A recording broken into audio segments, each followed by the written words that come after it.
Ačiū, prašom atsiųsti klausimus. Kviečiu žiūrėti pasakojimą apie šio politiko jau daugelį metų sukamą versliuką ES pinigais Vigilijus Jukna.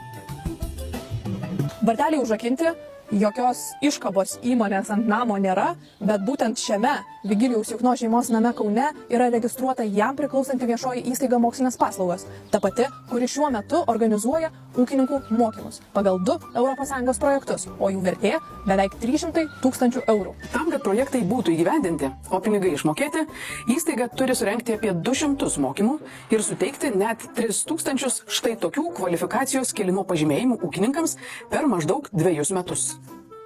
Dar viena svarbi taisyklė – konkrečiuose mokymuose turėtų dalyvauti bent 12 žmonių. Kur beskambinome, atsakymą išgirsdavom vis tą patį. Mokymai tarsi vyko, lektorius buvo, bet dalyvių ne. Bet čia labai įdomu, nes ir tau taip pat pasakė, ir man taip pat pasakė, kad lektorius yra, bet žmonių nėra. Ar galėtų tai būti, kad 100 000 eurų ES paramos lėšų kainuojantis mokymai tik imituojami? Buvo kažkas ten iš žmonių šiandien, ar ne? Dabar elitos užsisinėlis nukėlė. Ne. Identišką vaizdą išvydome apsilankę ir Alytuje, Kalvarijoje bei Šalčininkuose. Nieko nėra. Nieko nėra, aš nesuprantu.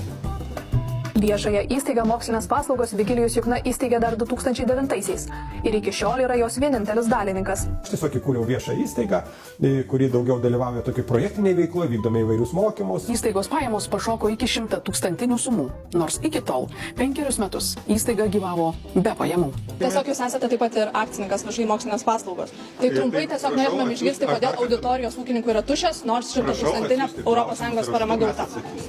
Ačiū, prašom atsiųsti klausimus.